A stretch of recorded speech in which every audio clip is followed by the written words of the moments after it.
No vídeo de hoje eu vou falar sobre Job Offer garante o PR? Então não sai daí.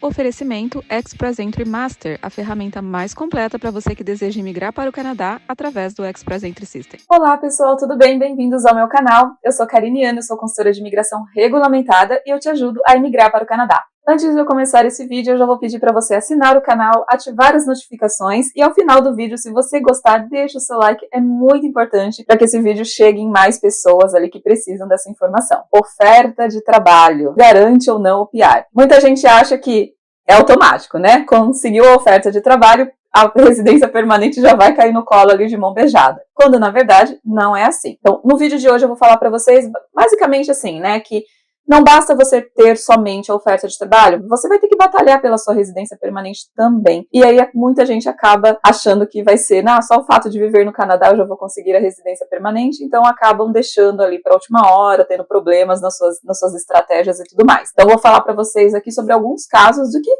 não, realmente ter uma Valid Job Offer aqui, um LMIA ou mesmo um suporte de empregador com um processo de residência permanente via ou um provincial pode não ser uma garantia de PR, tá? Então, o vídeo tem esse intuito para que se você que está aqui, se você conseguiu, você começar a pensar diferente, pensar em estratégias e saber o que você precisa já melhorar para que a sua transição para a residência permanente ela não se perca ali no caminho. Primeiramente, conseguir a oferta de trabalho é o sonho de muita gente. Tanto é que assim, eu abro aqui meu Instagram, eu abro mensagens que as pessoas me mandam e muita gente está sempre perguntando, Karina, como que eu faço para conseguir uma oferta de trabalho? Se eu conseguir uma oferta de trabalho, eu estou lutando por uma oferta de trabalho, eu tenho essa experiência, X assado, eu vou conseguir uma oferta de trabalho. Então assim, eu quero deixar claro aqui para vocês que conseguir a oferta de trabalho, ou seja, uma Valid Job Offer, especialmente para quem está fora do Canadá, não é a coisa mais fácil do mundo. Mas algumas pessoas têm ali, né, não vou falar só a sorte, mas todo o empenho, né, o background e tudo mais para que conseguem. Então não é incomum eu ver pessoas, né, e atender pessoas que chegam aqui com um LMIA. O LMIA é o Labor Market Impact Assessment e é o processo, né, no qual empresas têm que passar para contratar profissionais estrangeiros. Então, no geral, a gente vê ali muitos casos de LMIA, por exemplo, para profissionais extremamente qualificados, né, que têm ali expertise, alguma experiência ou têm um conhecimento em alguma ferramenta que algumas empresas precisam, então ele é uma pessoa, né, um profissional muito mais especializado. A gente também vê muitas empresas, né, que têm escritórios globais, que elas acabam fazendo ali algumas transferências de funcionário, até para isso tem alguns critérios, mas é mais fácil para uma empresa fazer essa transferência de um escritório para o outro. A gente vê processos de LMIA Exempt, né, ou seja, tem casos como Working Holiday Visa e tudo mais, e também tem a simples Job Offer, né, que eu expliquei no vídeo passado para vocês, qual que era a diferença entre uma e outra. Por exemplo, aquelas pessoas que já estão aqui, ou mesmo que não estão aqui, mas que vão receber um suporte de um empregador para um processo de imigração, né, por exemplo, o Atlantic Immigration Program tem lá toda a lista de empregadores designados no programa, e se você conseguir o suporte do empregador, esse processo ele é diferente de fazer um LMIA, tá? Então a empresa lá tem todo um caminho diferenciado e já é um processo de imigração em si. Então assim, isso realmente é algo que pode ajudar no seu processo de imigração, sim. Inicialmente, a pessoa que vem para cá para um trabalho temporário, ela vai ter ali 2 anos para ficar aqui no Canadá. No mínimo, dependendo do programa ali do caminho, por exemplo, o Francophone Mobility são 3 anos, né? Agora está nessa temporária Public Policy que vai até a metade desse ano, então pode-se aprovar 3 anos. Global Talent Stream a gente consegue aprovar 3 anos também. Enfim, né? Algumas regrinhas ali, né? Entre 2 e 3 anos a pessoa vai ter de permissão de trabalho aqui no Canadá se ela vier através de um LMIA ou um LMIA Exempt. O LMIA, gente, é o processo, como eu falei, para uma empresa poder contratar um profissional estrangeiro. Então ela tem que fazer toda a parte de recrutamento ali, mostrando para o governo que ela não achou um canadense ou um residente permanente para aquela posição e que você é o profissional mais qualificado para aquela função, de acordo com isso. Então tem todos os critérios ali, né?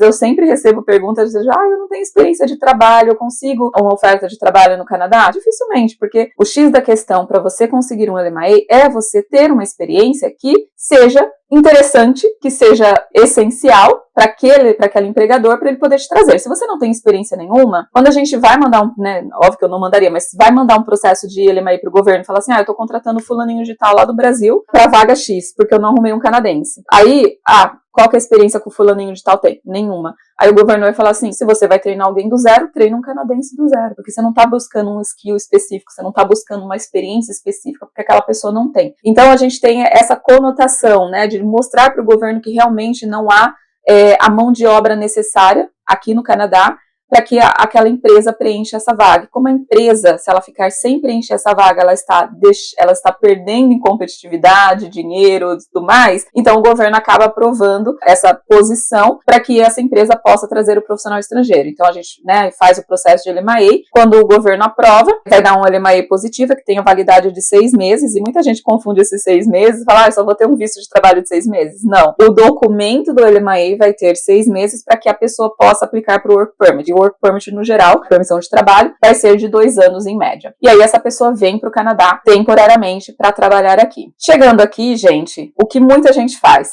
Se acomoda.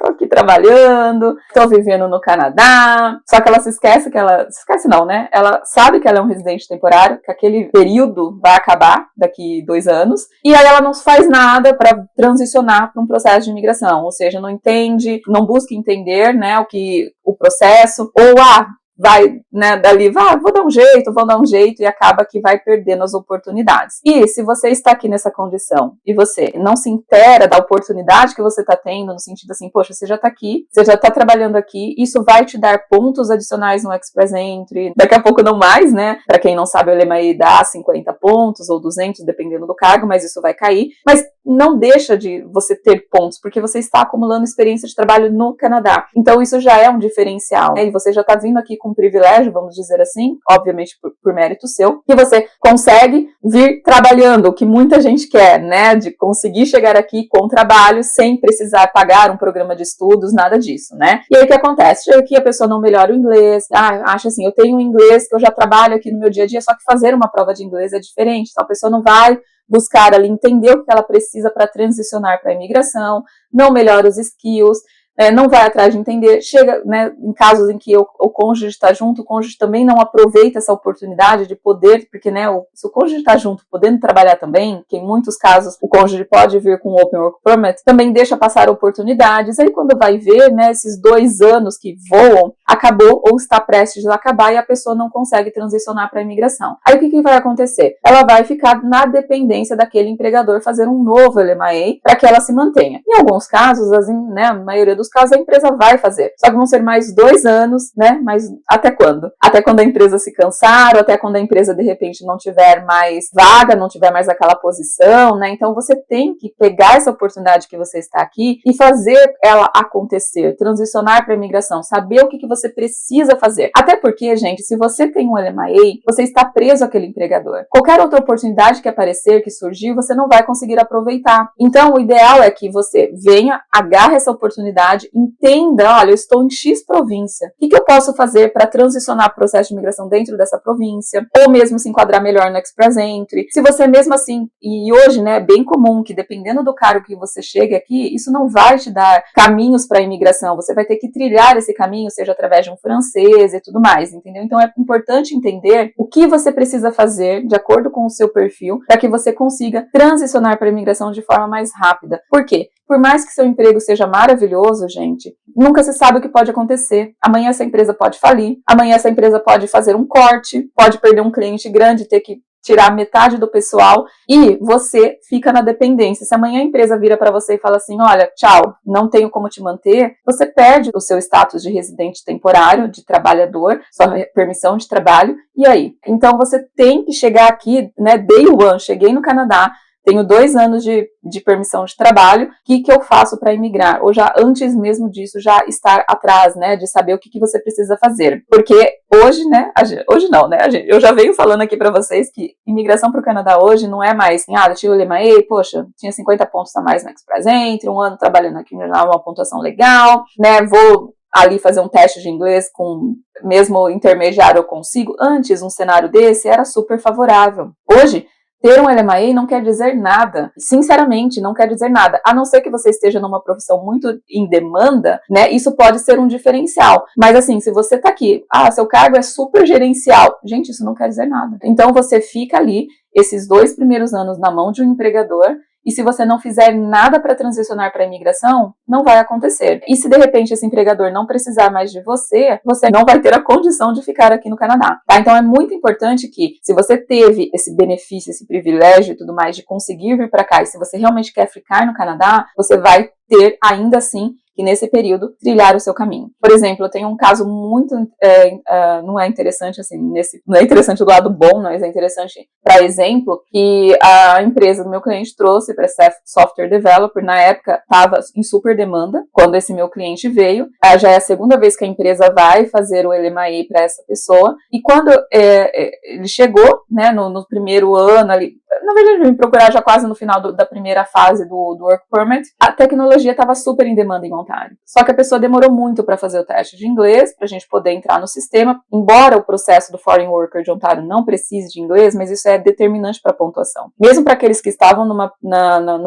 profissão em demanda, como tecnologia estava na época que a gente comecei a dar assistência, abrimos a expressão de interesse, sim, o inglês, mas a pessoa demorou muito, então ela perdeu 2 oportunidades de chamada. Quando ela veio com o inglês, chegou na pontuação que precisava, o governo de Ontário não chamou mais tecnologia. Ou seja, agora estamos lá para a empresa fazer um novo LMIA, só que não vem chamando, né? Ontário não está mais chamando TI. Então, o que acontece? Não tem pontuação suficiente para Ex-Presente, porque não melhora o inglês, foi só uma prova até agora, já está para vencer. E aí também a Ontário deixou de chamar, mas a pessoa lá atrás perdeu 2 oportunidades de chamadas interessantes se tivesse feito, na época, o inglês intermediário daria certo. Outro caso bastante comum, esse não está comigo, mas eu assessoro uma empresa, né, para a questão de LMIA, então a empresa sempre vem me consultar. Quando ela tem um funcionário, ela quer entender se ela der o LMIA, qual é a chance dele ficar, porque a empresa não quer ficar fazendo várias vezes o LMIA, né? Então, toda vez que acontece isso, a empresa senta, Karina, olha, eu tenho esse caso, e eu preciso entender se essa pessoa ela tem chances de imigração, qual que é o caminho que ela vai ter, porque senão a empresa não vai investir, sei lá, $5.000 ali num processo, né? 5 mais Work Permit, mais um monte de coisa ali, né? A empresa tem um investimento muito alto. Ela falou, então, se essa pessoa não tiver uma chance para imigração, eu não vou fazer o processo de LMIA para ela. Isso já, no caso de pessoas que já estão aqui, já são funcionários, né, porque está acontecendo muito agora, com essa questão de cota, né, redução de cota de PNP, chamadas por profissão em demandas no Express Entry, ou mesmo chamando SEC, mas com pontuação alta, as pessoas não estão conseguindo, né, já chegando naquele limite, por exemplo, quem veio aqui está no PGWP, já está acabando o período de PGWP, e o único caminho que a pessoa vê ali é o LMIA, então ela senta com a empresa, vai pedir, só que a empresa quer entender quais são as chances, né, e aí, nessa última reunião que eu tive com a empresa falou, ó, a pessoa já está 6 anos aqui no Canadá e não conseguiu imigrar até agora. Então eu preciso entender se eu fizer um LMIA agora, qual que é o investimento que eu vou fazer nesse funcionário, vai valer a pena? E aí, sentamos, né, viu todo o caso e realmente, se o funcionário não fizer a parte dele, não vai valer a pena. Então, o que a empresa vai propor? Ou você faz, né, se a gente fizer o LMIA, você faz isso, ou a gente não vai fazer. Ou mesmo, né, se ela entender,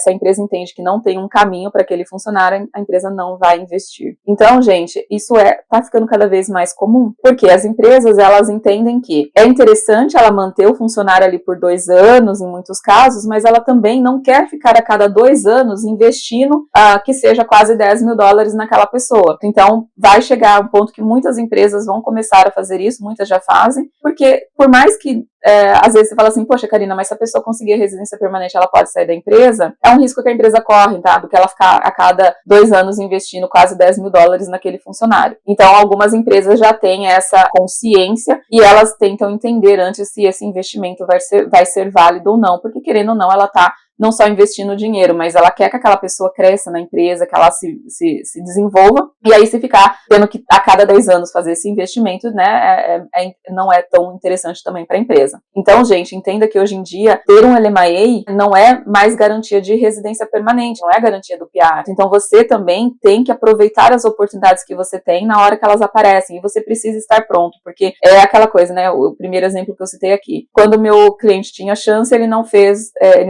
o que devia ser feito para melhorar a pontuação dele para poder ser chamado. Quando ele resolveu fazer, virou o jogo. A província deixou de chamar profissionais, de fazer draws específicos para tecnologia. A Karina vai voltar a fazer? Pode ser que sim, pode ser que não sabemos, né? Então, é aquela coisa, quando a onda estava muito boa para TI, a pessoa achou que só pelo fato de estar na área de tecnologia, isso já valeria para ela conseguir ser chamada, quando na verdade, olha, eu já tinha mostrado várias vezes, você tem que aumentar a sua pontuação, eu ficava no pé, vai fazer o teste de inglês, vamos melhorar, porque só o teste independente da pontuação, já daria 5 pontos a mais para essa pessoa, que já era essencial para ela ficar na faixa de pontuação, né, na média ali de corte. Enfim, né, então são exemplos de pessoas que deixam passar oportunidades e acabam perdendo ali a janela, né, vamos pensar assim, ó, gente, toda vez que o cavalinho da oportunidade passa na sua porta, você tem que estar preparado para montar nele, você tem que estar com a tua sela na mão para prender nesse cavalo, porque se você não tiver, a oportunidade vai embora. E hoje em dia é muito disso, né, olha, vamos surfar na onda. Se você está numa profissão que está em demanda, então faça tudo o que você precisa fazer para conseguir, assim que você puder, já receber um convite, já seguir com uma aplicação de residência permanente, tá bom?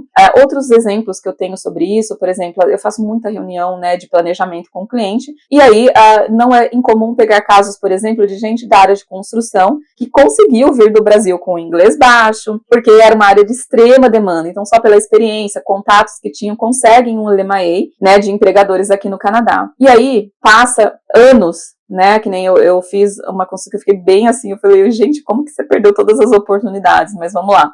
A pessoa veio como carpinteiro, com LMIA, a empresa já tinha feito uma e já ia fazer a terceira, né, então, ou seja, já estava indo para a terceira LMIA que a empresa ia fazer. Ok, a empresa talvez estava tendo algum benefício em fazer, sei lá qual que era a negociação que essa pessoa estava fazendo, mas qual que é o fato, né?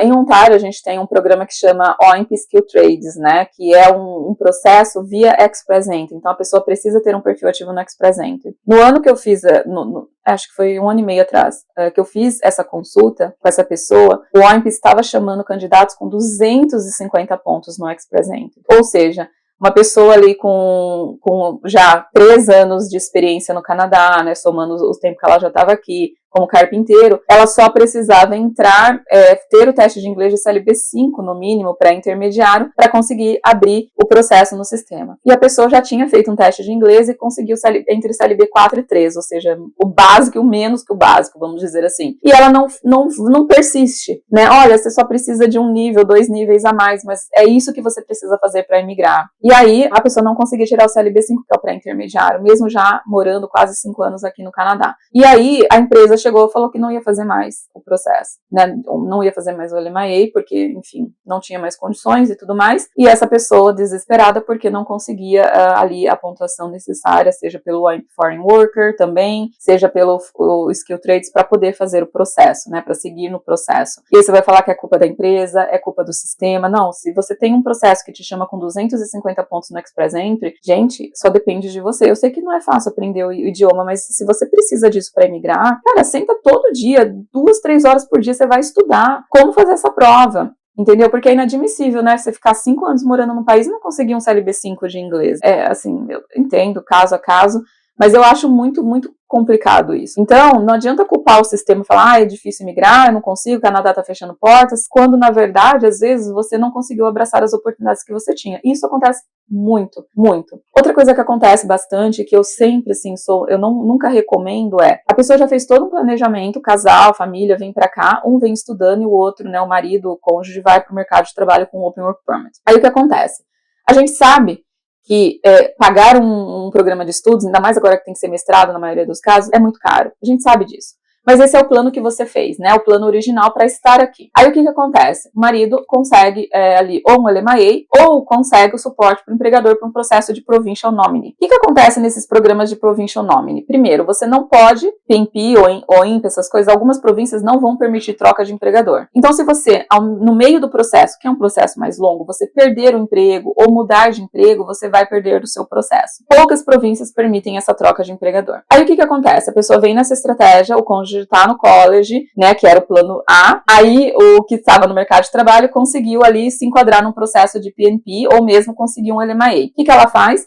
Eu quero que a minha esposa saia do college porque a gente não tá aguentando pagar e eu vou ficar só com esse processo de LMIA ou mesmo suporte no PNP. E eu sou extremamente contra isso. Eu sempre falo assim, olha, não faça isso. Enquanto você não tiver o seu PR na mão, tudo pode acontecer. E se você fechar a porta pro seu plano, que era o A virou o B, né, que era o estudos, virou o plano B, se você fechar essa porta, importa, se acontecer alguma coisa, você não tem mais aquela oportunidade. Ah, Karina, devo, assim que eu conseguir me enquadrar num processo de imigração, devo sair do meu programa, né? O cônjuge deve sair do programa de estudos. Eu falo, não, mantenha até o final, até receber a residência permanente. Ah, mas eu não quero gastar, tá muito puxado. Olha, então é por sua conta e risco. Mas normalmente eu não recomendo, assim, eu sou extremamente contra isso, tá? Porque eu já vi vários casos, vários, não foi só 1 ou 2 ou 3, não, foram vários, de pessoas que estavam no processo de PMP, especialmente Ontário, que é o que eu mais faço, a pessoa perde o emprego, tem um layoff na empresa, e aí, o plano que era pela spouse lá para se manter, depois ter PGWP, foi pro saco. E aí você perdeu o seu processo, mudou o seu visto de trabalho, né, que era um visto aberto, uma permissão aberta para fechada por conta do PNP, e aí perdeu o trabalho, e aí perdeu o processo de PR, e aí o plano B já não existe mais. E aí o que vai acontecer? Para ficar aqui, a pessoa vai ter que gastar mais dinheiro, talvez se matricular num college de novo. Num college não, né, mas um programa de estudo de novo. Então, assim, não se põe em situações no qual você pode ficar vulnerável, porque, querendo ou não, depender do empregador, gente, pode ser uma caixinha de surpresas, pode ser que seja, né, a melhor empresa do mundo, você vai gostar, você vai chegar lá, você vai, né, conseguir, tá tudo certo, mas nunca se sabe. Às vezes a empresa passa por um golpe, um prejuízo e precisa fechar, ou precisa mandar a gente embora, ou realmente você, né, não é o fit perfeito para vaga, né? Quantas vezes no Brasil, por exemplo, você entra numa empresa e de repente, poxa, passa o período de experiência, a empresa te manda embora porque, não era o fit perfeito para vaga, ou você não se dá bem com o teu chefe pega no teu pé e não quer ficar com você lá. Então, assim, se você faz um negócio desse tipo, ou seja por um LMAE, ou mesmo até suporte de empregador para um processo de PR, porque você tá preso naquele empregador, tudo pode acontecer, gente. A gente tá falando de pessoas, nada é perfeito aqui no Canadá. As pessoas acham que, eu vou chegar lá, o emprego vai ser dos sonhos, o chefe vai ser dos sonhos, mas a verdade, às vezes, você tem até uma barreira com o inglês que te impede de seguir no trabalho e a empresa fala, poxa, não tá dando certo, entendeu? Então, você não pode se colocar nessas situações. Obviamente que se você veio do Brasil com o LMAE direto, você não investiu num programa de estudos, qual que é a sugestão? A sua esposa que tá te acompanhando, ela pode também ser um potencial para um processo de imigração. Então, ela pode ser o plano B, qual o tipo de trabalho que ela tá fazendo e tudo mais. Ou se você veio para cá estudando e por algum motivo seu cônjuge em algum momento conseguiu um LMAE ou mesmo conseguiu, né, um suporte ali para um processo de PR, mantenha-se no plano, porque se alguma coisa acontecer, você não vai ser pego de surpresa, você ainda tem o seu plano engatilhado, você já tinha se preparado para aquele investimento, então faça isso, certo? Assim, hoje em dia tá mais complicado, a gente tem que admitir realmente. Se você está num processo no qual você veio para cá com o LMAE e não está numa área de demandas, está numa área administrativa e tipo, você vai ter que pedalar ainda para conseguir se enquadrar para um processo de imigração. Muita gente fala assim, eu vou conseguir o LMAE, vou para o Canadá e tá tudo certo. Dependendo da província, não tá tudo certo. As pessoas vão chegar aqui, vão ter que melhorar inglês, ainda vão ter que talvez até fazer um francês. Eu tenho casos de profissionais de tecnologia que tá lá agora, já tem perfil ativo no Express Entry, chega em 420, 30 pontos que não vai dar nada, aí vai ter que fazer o francês, mesmo com o LMAE. E agora caindo os pontos do LMAE, ainda vai cair 50 pontos desse perfil. Então, gente, LMAE, Valid Job Offer ou suporte do empregador para um processo de residência permanente através de um processo provincial com, né, suporte, não é a garantia de PR. Tudo pode acontecer. Então, você precisa se garantir ali. Tente entender o que você precisa fazer para conseguir o PR o mais rápido possível. A gente tem meios, assim, por exemplo, de quando recebe nomeação, já enviou a aplicação federal, de fazer com que o programa de estudo, seja por college ou de faculdade, ele possa ser cobrado como tarifa doméstica. Algumas instituições aceitam isso. Então, é melhor você manter ali o plano, né, inicial, até, né, esse plano adicional que entrou ali no caminho der certo. A hora que ele der certo, aí deu certo, né? A hora que sair o PR, beleza. Mas enquanto não sair esse PR, não fique na dependência de um empregador. Essa é a minha dica pra você. Então é isso, pessoal. Eu espero que o vídeo de hoje tenha ajudado. E eu vou deixar aqui meus recadinhos pra vocês. Conheça o Express Entry Master. É a ferramenta mais completa que vocês vão ter pra fazer todo o processo via Express Entry, com toda a segurança, com todo ali o meu expertise de 10 anos de experiência no Express Entry, pra te ajudar a fazer a sua aplicação sozinho, sozinha. E se você usar o cupom MAPA, você vai ter desconto. Então, o link tá aqui na descrição, convido você a dar uma olhadinha. E me siga lá no Instagram, tô todo dia lá falando com vocês de dia a dia aqui no Canadá, updates, né, pra ficar mais atualizado. E YouTube aqui toda semana, toda segunda-feira, vídeos novos pra você, então já me segue aqui também, tá bom? Muito obrigada se você gostou desse vídeo, se você tiver dúvida, deixa seu comentário, deixa seu like, é muito importante. Muito obrigada, pessoal, até a próxima. Tchau, tchau.